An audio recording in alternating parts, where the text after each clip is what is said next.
जमीन गरीबों के अंदर अगर किसी ने बांटी तो इस लाल झंडा ने बांटी।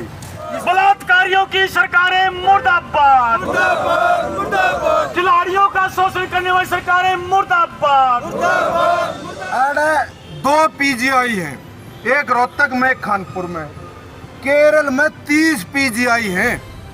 गरीब आदमी ने जितना अपन इलाज बढ़िया तो बढ़िया प्राइवेट में करवावा नहीं, उस तो बढ़िया इलाज बिना कोई जेब से 1 रुपया खर्च करें और सरकारी अस्पताल में होगा केरल में।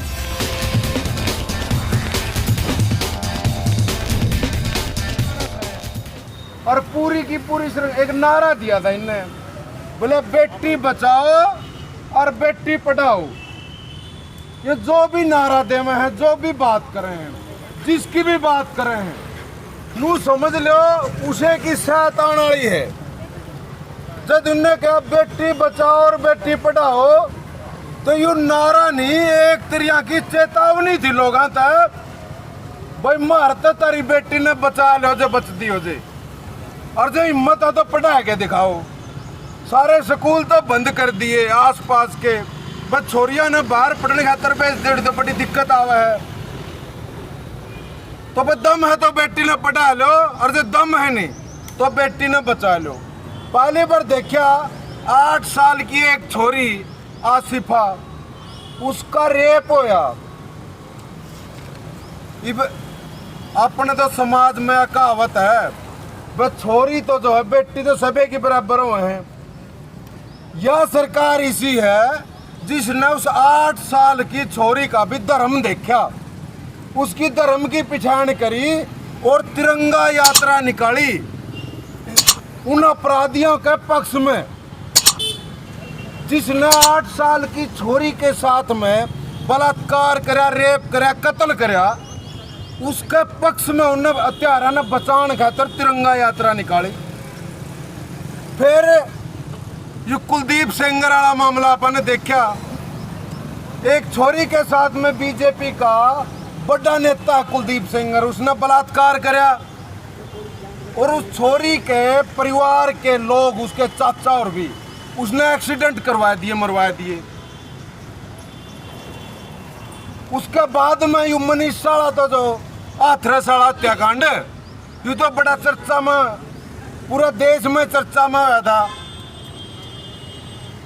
वह छोरी बिना घर के मिलाया उसकी डेड बॉडी घर के कौन दे पुलिस की हिरासत में, और वह रात ने जला दी।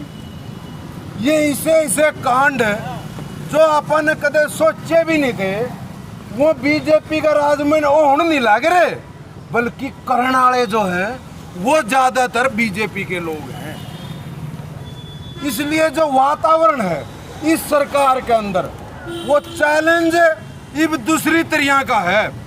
अपराध जो है वो करने तो रोकने का काम नहीं, बल्कि इन्हें तो बच लो कुकरे, इनके अपराधा थे, इनके मंत्रियों थे। ये संदीप सिंह वाला मामला तो देखा उसे कड़ी में, और देखने लग रहे हैं हम कितने दिन का मामला चल रहा है।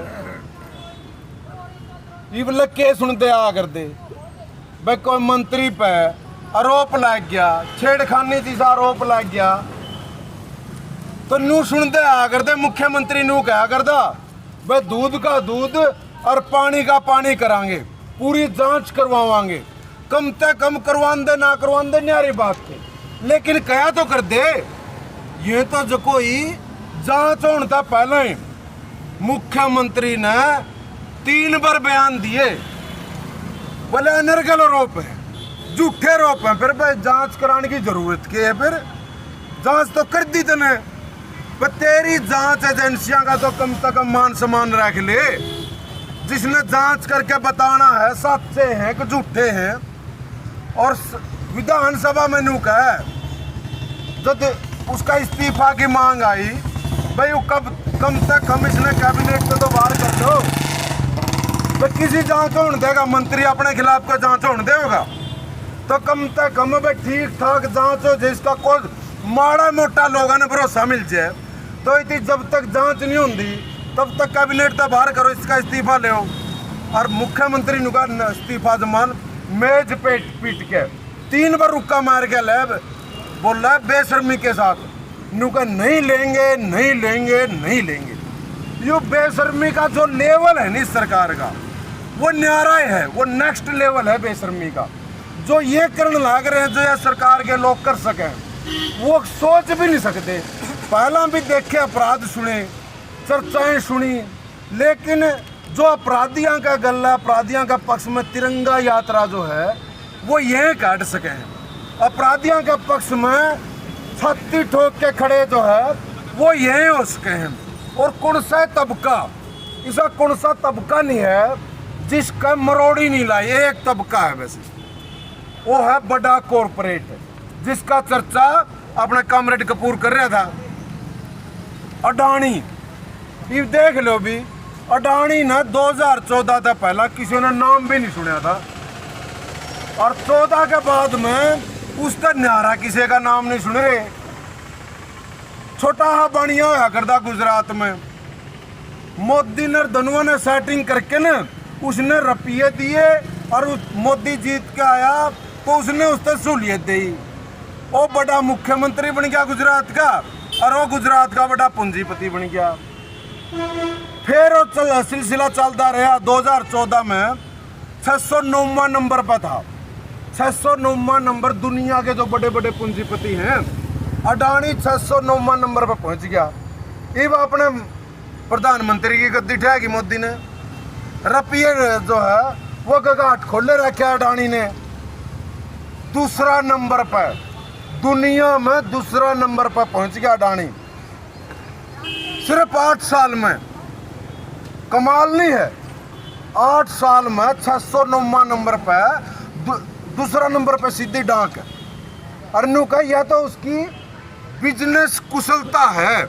नु का अगला ने बिजनेस करना आवा है, यू कमाल का बिजनेस करना आवा है भाई। बिजनेस करना तो आवा, या तो माननी पड़ेगी। उसने न्यू बेरा है बिजनेस करना है नहीं, तो प्रधानमंत्री वर्ग का एक आदमी ने पढ़ लो। इस तो बढ़िया बिजनेस करने का कोई तरीका नहीं होता। वो बिजनेस करना होती आवा है, और उसने दिखाया कि अपना जैसा देश में जड़ा भूखमरी में जो देश 102वां नंबर पर आंदा हो, जड़ा लोग भूखे मरते हो, सबसे ज्यादा भूखमरी जिस देश में हो, सबसे ज्यादा भूखे लोग जिस देश में हो, जिस देश में सबसे ज्यादा बच्चे कुपोषित हो, जिस देश में सबसे ज्यादा कुपोषित महिलाएं हो, खून की कमी हो, उस देश में कोई ऐसे ऐसे बड़े बड़े पूंजीपति भी हैं जिनके ऊपर धन कितना है, जिनके पास में इसका कोई अंदाजा ही नहीं। यह गर्व की बात नहीं है, यह शर्म की बात है कि उन लोगों का जो है, कुछ लोग इसे हैं जो भूखे मरण लाग रहे हैं, और कुछ लोग हैं जो इतना पैसा इकट्ठा हो गया, इतना पैसा इकट्ठा हो गया, उन्हें शाबे किताब नहीं। दुनिया के अमीरा में गिनती, एक गरीब देश के अंदर दुनिया के जब अमीर पैदा हुए हैं, तो यह सारी तरह की जो महामारी अपने देश में फैल रही है, वो उसका महत फैलने लग रही है। भाई कड़िया से खड़ा है तो जाहिर सी बात है उसकी माटी कोने को काट के लेकर कड़िया ढेरा लग गया। वो जो ढेर तो लाग गई धन दौलत की, वो अडानी के, और खड़ा हो गया जो है, खड़ा में जा पड़े अपने वर्ग के लोग। तो इसलिए यह जो आज आप धरना लगा रहे हैं, राजनीति को समझने की जरूरत है। ये जो लाल झंडा है, इसकी राजनीति को समझने की जरूरत है। इसी के खास बात थी कि सारे के सारे भगत सिंह के साथी, स्वतंत्रता आंदोलनकारी, सारे ने यू झंडा पकड़ा, जितने भी जिंदा रहे थे। भगत सिंह अपने खुल के कॉमरेड क्या करता, कम्युनिस्ट क्या करता, मैं एक दूसरे ने संबोधित कॉमरेड क्या करा करते। वो सारे के सारे कम्युनिस्ट पार्टी में गए। आजाद हिंद फौज जो सुभाष ने बनाई थी, वो के कारण था कि ज्यादातर लोग जो सक्रिय रहे वो कम्युनिस्ट बने बाद में। इसी के खास बात थी जो गदर पार्टी बनी थी, गदर पार्टी के जो लोग भी जिंदा रहे वो बाद में वो कम्युनिस्ट पार्टी बनाई सारे के सारे ने। यानी आज़ादी के आंदोलन में जितनी धाराएं थी अंग्रेजों के खिलाफ लड़न लग रही थी, उस सारी धाराओं ने यू लाल झंडा उठाया। इसका कोई मतलब था, इसका कोई मतलब है कि यू लाल झंडा ही क्यों दिखा है? बस चुनाव में तो यू लाल झंडा दिखता नहीं, हरियाणा में तो एक भी सीट नहीं। और इसका क्या कारण है कि वो लाल झंडा 365 दिन 12 महीने और सारे के सारे जो है पूरा हफ्ता सड़कों के ऊपर इसका कोई सा दिन नहीं दिखता कि वो लाल झंडा पूरा देश में सड़कों पर ना हो। सबसे छोटी पार्टी, सबसे ज़्यादा सड़कों पे किसान, मजदूर, जितने तरह के तबके हैं, गरीब तबके, वो जब भी जरूरत पड़ेगी वो यू लाल झंडा उठा के ना लड़ेगा। तो यू कोई फर्क अपने राजनीति का यू पिछाड़ना पड़ेगा भाई, यू फर्क पिछाड़ना पड़ेगा भाई। केरल में एक जगह पर लाल झंडा की सरकार है भाई। इसी के खास बात है, केरल में जब कम्युनिस्टां की सरकार आई, लाल झंडा की सरकार आई, तो उम्र औसत उम्र देश में तो है 60 साल, केरल की औसत उम्र 80 साल है। अरे 2 पीजीआई हैं, एक रोहतक में एक कानपुर में। केरल में 30 पीजीआई हैं। गरीब आदमी ने जितना अपन इलाज बढ़िया तो बढ़िया प्राइवेट में करवावा नहीं, उस तो बढ़िया इलाज बिना कोई जेब से 1 रुपया खर्च करें और सरकारी अस्पताल में हुआ केरल में। पढ़ाई के ऊपर 1 रुपया खर्च नहीं करना पड़ता, वो केरल है। पढ़ाई जो है सरकारी स्कूल में पूरा केरल में नू को सबसे खराब सरकारी स्कूल तो केरल का, वो भी एडा के बढ़िया तो बढ़िया स्कूल है नहीं जो हरियाणा के, उन तो बढ़िया स्कूल है केरल का।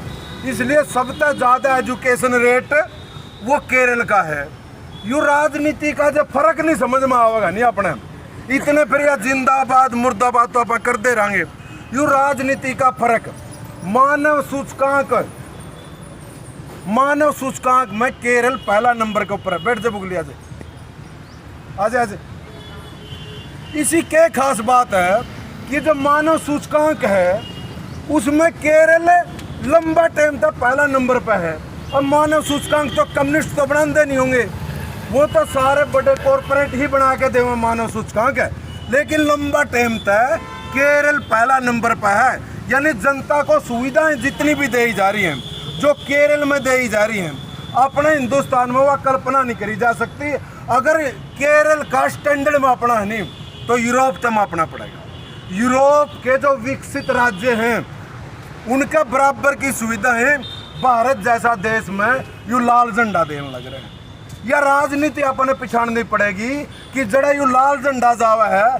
जब यू लाल झंडा जब बंगाल में आया उस टाइम पे 14 लाख किले, 14 लाख एकड़ जमीन जो है वो गरीबों के बीच में बांटी। जो हजारों किले जो रोके बैठे थे, कब्जा करें बैठे थे, उन पर जमीन खोज के न और गरीब लोगों के बीच में 14 लाख किले जमीन बांटना यू कोई छोटी बात नहीं है। यू सिर्फ जड़ा लाल झंडा था 3 जगह में भूमि सुधार होया, पूरा देश में सिर्फ 4 स्टेटा में भूमि सुधार होया है। एक कश्मीर में होया, किसानों का आंदोलन रोड की पृष्ठभूमि नहीं आ रही है। नहीं तो बाकी जो 4 स्टेट हैं, 3 स्टेट हैं, तीनों स्टेटों पर इस लाल झंडा ने भूमि सुधार कराया। जमीन गरीबों के अंदर अगर किसी ने बांटी तो इस लाल झंडा ने बांटी। इस राजनीति को अपन जब तक ना पिछाड़ांगे, 2 तरह की राजनीति है। एक राजनीति वह है जो नू कहे जो बड़े बड़े सेठ हैं उनकी सेवा करो, जितनी बड़े सेठों की सेवा करोगे वह सेठ जो है वो तो हमने राज में रखेंगे, कुकर राज में रखेंगे। जितने भी टीवी चैनल हैं, जितने भी अखबार हैं, उन्हें सेठों के, गरीब का तो नहीं होगा कोई चैनल, कोई अखबार। सारे टीवी चैनल अखबार सारे बड़े सेठों के हैं। वो न्यू बताते रहेंगे या पार्टी बढ़िया है या पार्टी बढ़िया, कौन सी ना पार्टी ने बढ़िया बताओगे। जो सी पार्टी उनके खातर बढ़िया है, जो सी पार्टी उनकी सेवा करा है, उन्हें टैक्स में छूट देवा है और उन्हें कितना भी माल जो है वो बेचने की छूट देवा है, वह पार्टी बढ़िया है। वह पार्टी बढ़िया है, इसलिए उनके सारे टेलीविज़न अखबार क्योंकि उनके हैं, उस पार्टी खातर माहौल बनावेंगे। और जब वह पार्टी जीत के आवेगी, वह पार्टी उन बड़े बड़े सेठों की सेवा करेगी। यह तो है एक तरह की राजनीति। दूसरी तरह की राजनीति है जो गरीब किसान मजदूर की राजनीति है। वह राजनीति है लाल झंडा की राजनीति। वह राजनीति है जो अपना नफा नुकसान पिछाने के बिना न्यू बेरा पे बिहार के मजदूर हैं, यूपी के मजदूर हैं भट्टा के ऊपर। लेकिन ये जो कॉमरेड इस पार्टी के जो नेता थे, ये लाल झंडे ठट्ठा के ना भट्टा के ऊपर यूनियन बना दी और गोली खाई, 2 कॉमरेड शहीद हो। जितने भी कॉमरेड हरियाणा में है, शायद कोई ऐसा हो जो लठा की चपेट में, भट्टा के मालिका की लठा की चपेट में ना आया हो। नुबेरा पे इनके पास वोट भी नहीं है, लेकिन क्योंकि लड़ाई है लाल झंडा गरीब किसान की और मजदूर की लड़ाई लड़ता है, इसलिए जो है वो भट्टा के ऊपर जो जुल्म हुआ करते उस जुल्म के खिलाफ में जाकर ना उड़ा लाल झंडा तान दिया। ये लाल झंडा आप मजबूत कर रहेगा जब यू लाल झंडा अपने हाथ में रहेगा, जब यू लाल झंडा अपना घर की छत के ऊपर रहेगा, जब यू लाल झंडा अपना गाड़ गाड़ में लेके जावांगे, घर घर में लेके जावांगे और मजबूती के साथ में लोगों को समझावांगे। हमें भाषण देने जावा 4 जन इकट्ठे हुए, मजबूरी हुई, मनरेगा को नहीं मिलता, ठीक है लाल झंडा, आंगनवाड़ी की समस्या है, ठीक है लाल झंडा, ये सारी सुविधाएं तो ठीक है। आज दुआ दी तड़के उस हाथ तक खोस लेंगे, इस हाथ तक दुआई लाल झंडा ने उस हाथ तक खोस लेंगे। राज तो होने का है, यू राज सत्ता बदलने की जरूरत है। जब इनू कमानी व्यवस्था बदलने की जरूरत है। राज तो आप सारिया ने बदला हाँ, पार्टियां तो सारिया ने बदला हाँ, सत्ता कद बदलेगी, व्यवस्था कद बदलेगी जब यू लाल झंडा गरीब किसान की, मजदूर की, मेहनत कस की काम करने वाला की जो है आवाज ठान वाला लाल झंडा का हाथ में राजनीतिक ताकत जद लगनी आओगी। जब तक ये लाल झंडा तो भाई ईमानदारी के साथ में आपके बीच में हमेशा खड़ा रहेगा। राज आइयो ना आइयो, लाल झंडा का राज है तो इसका मतलब नहीं कोई कॉमरेड का राज आएगा, किसी लाल झंडा किसी नेता का राज आएगा।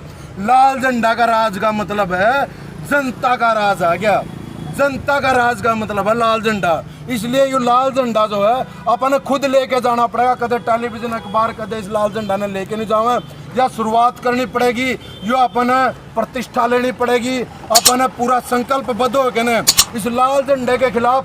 कई लोग कहते बोले लाल झंडे के खिलाफ ये प्रचार क्या था, लोग बोला लाल झंडा तो इतने चिड़े क्यों हैं, क्यों चिड़े हैं। ये किसान आंदोलन नहीं चल रहा, वो किसान न जिसने अन्नदाता कहा करते, सिर्फ 1 साल राज सत्ता के खिलाफ लड़ाई लड़ी। 1 साल में क्या कहने लगे, खालिस्तानी, आतंकवादी, चीन और पाकिस्तान के समर्थक, सिर्फ 1 साल में। और लाल झंडा राज सत्ताओं के खिलाफ सारी तरह की जो राज सत्ताएं आई कितने साल तक लड़न लग रहा है, 100 साल तक, 100 साल तक वो ऊपर तक लेकर तले तक लड़न लग रहा है। वो इंदिरा गांधी तक भी लड़न लग रहा है, वो मोदी तक भी लड़न लग रहा है, गांव में वो सरपंच गला भी लड़न लग रहा है, गांव का तो न सेठ का गला भी लड़न लग रहा है, गरीब का कम है। तो उसके खिलाफ प्रचार के जितने भी साधन हैं वो इनके पास हैं, उनके सारे खिलाफ लाल झंडा लड़न लग रहा है, उसके खिलाफ बदनामी के पूरे अभियान चलावे हैं। इसलिए समझने की जरूरत है कि लाल झंडा के लोग ये जो इतने ईमानदारी के साथ में अपने लिए लड़ रहे हैं दिन रात, एक टेलीविजन ने या किसी आदमी ने कुछ भी बको दिया अपन बकोए लाग गए, उसको अपने पर्दाफाश करने की ज़रूरत है। इस लाल झंडे को मजबूत करने की ज़रूरत है, इसको जनता के बीच में लेके जाने की ज़रूरत है। साथियों, मैंने आपका टाइम ज़्यादा ले लिया, मैं अपनी बात समाप्त करता हूँ। इनकलाब जिंदाबाद।